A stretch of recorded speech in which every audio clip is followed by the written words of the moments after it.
Well, we're out here at the scene of a shooting. Approximately two-year-old little boy, it appears, found a gun in the residence, most likely in the parents' room, and then shot himself in the head. Now, at this point, we believe that gunshot is going to be non-life-threatening, thankfully.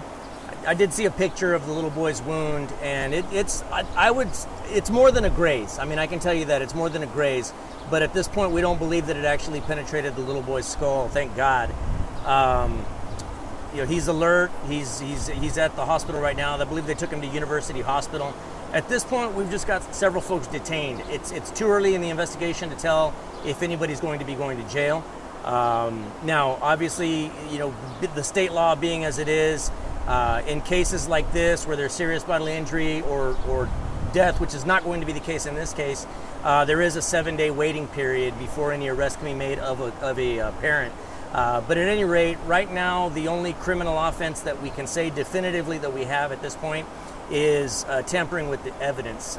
It appears that at least one of the persons within the house, most likely an older teenager, took the weapon and then made an attempt to hide it from law enforcement by sticking it between the privacy fence between this fence and the fence next door. So it is possible there may be some charges in association with that. Right now, the number one priority is the safety and welfare of the little boy. Now, there were, I believe, 6 other children inside the house. Thankfully, none of them were injured. There was some damage to the home. I believe that the bullet, after it hit the little boy, it went into the ceiling and hit a water pipe. And so it started to flood the house. The fire department came out. They were able to get the water shut off to avoid any further property damage. But we're dealing with a little bit of water flooding within the residence itself as we continue to process the scene. We are asking neighbors to be patient with us. We know that the streets are going to get clogged. We're going to do our best to keep the flow of traffic open. But as they can imagine, this is a pretty important crime scene for us to process. And so we'll be out here for the better part of the next couple of hours. Esta tarde nosotros recibimos una llamada por un reporte de un niño que sufrió un balazo a la cabeza. Se aparenta que el niño se encontró con una pistola y se dio un balazo él solo. Afortunadamente parece que el niño va a sobrevivir su herida, pero habían otros niños en la casa, aproximadamente total de 7 niños que estaban en la casa. Este niño fue el único que sufrió herida. Ahorita tenemos los padres, me parece que son los padres del niño detenidos. Pero también se aparenta que otra de las otras personas que estaban dentro de la casa intentaron esconder la pistola. Entonces hay chance que esa persona se vaya a enfrentar con cargos por dañar la evidencia que nosotros teníamos en este incidente. Afortunadamente, como dije, parece que el niño va a sobrevivir. Entonces ahora nomás tenemos que procesar la escena de los hechos. Les pedimos paciencia a la vecindad mientras que nosotros hacemos nuestros procesos. Any questions, guys? Yeah, sure. Tell us about that 7-day waiting period. So does that mean, even if you think one of these parents, a parent or another adult in the house can be charged, you legally cannot? Correct. A few years ago, the law changed with regard to incidents like this, and it's a shame that it happens so frequently. That there has to be a law that addresses it, but as the law is being interpreted by the investigators on scene at this point, there's a 7-day waiting period in the event of serious bodily injury or death. Now this, I consider it to be serious bodily injury. The little boy does have a substantial wound to his head, and so it will work within the confines of the law, of course. And right now, number one priority isn't necessarily arresting somebody; it is the welfare of the child. Thank God he's going to survive his injury, and at this point we just take our time handling the scene. The neighbor said it looks like 3 people were arrested, so they were just detained? We've got them detained for now. My understanding is they became somewhat uncooperative with the investigation. One of the persons that was detained is the person that we believe is the one that tampered with the evidence, namely tried to hide the weapon. At this point, we don't know where that weapon came from. If it's a stolen weapon, there's just no way to tell at this point. Once we recover the weapon, we're able to verify if we're able to locate serial numbers on it, we'll determine if the weapon is stolen. Now, additional charges may apply with regard to that. Tell me again about how you found that it was stuck between the It's stuck. It's no. There's a right here on this through this gate. There's kind of a three-way intersection of privacy fence where the gate meets with the fence from the neighbor's yard. There's also a tree there. So there was it was a pretty good attempt made to hide the weapon between a tree and the privacy fence, but our deputies were able to locate it, and it's there. We haven't touched it until such time as our evidence team takes pictures of it, and then we're able to recover it. Sheriff, we see some children out here. Is anything going to happen with them? Well, at this point, CPS has been contacted. Our child safe investigators are on the way.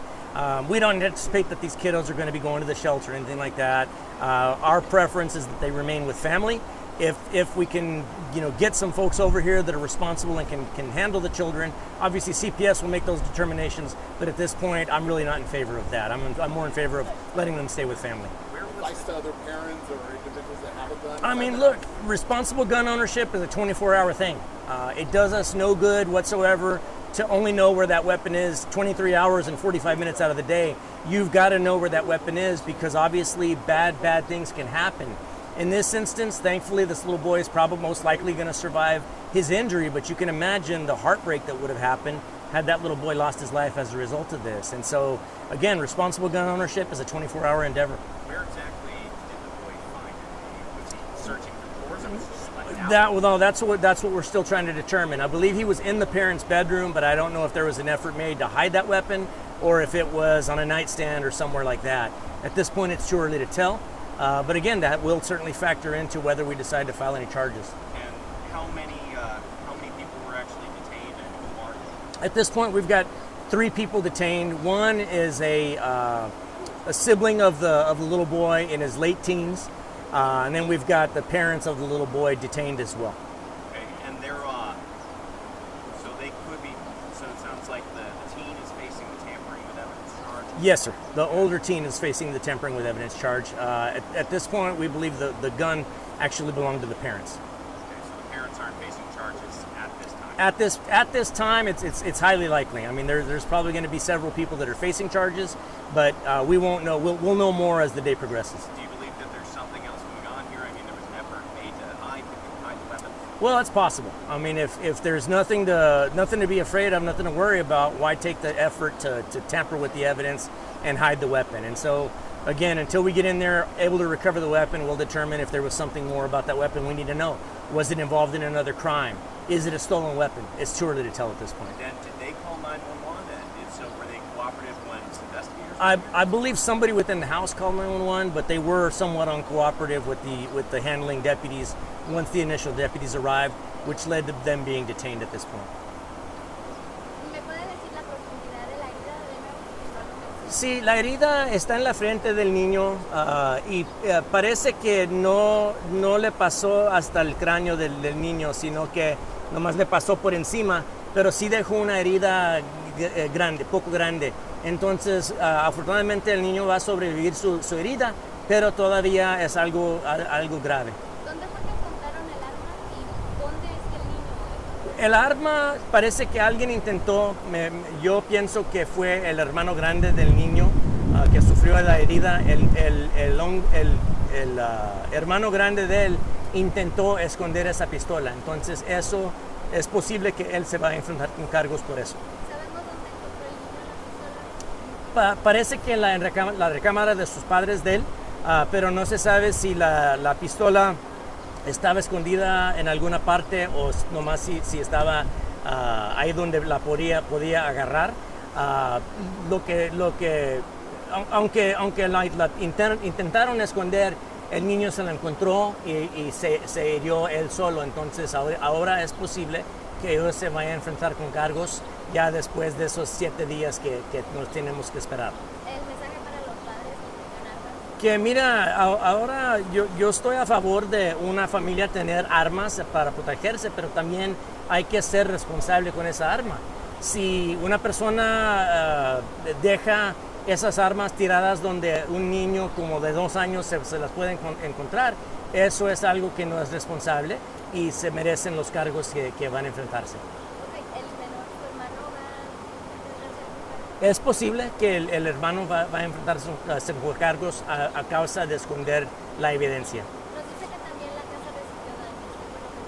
La bala cuando le pegó al niño fue hacia el techo y le pegó a una pipa de agua, entonces el agua se empezó a tirar dentro de la casa, pero los bomberos vinieron y apagaron el agua y luego ya ahí podemos procesar la escena, pero sí hay agua que va a dañar la casa un poco. ¿Sabemos qué va a pasar con los niños que ahora están en la casa? Ahora, pues ya contactamos a CPS, a las autoridades estatales que se encargan del bienestar de los niños. Yo prefiero que no quitar los niños de la casa. Yo prefiero dejárselos a un familiar, pero eso va a estar en las autoridades estatales para averiguar eso. ¿Algo más que? Es todo. Gracias. Gracias. Did it, guys? Okay, thank you. Thank you.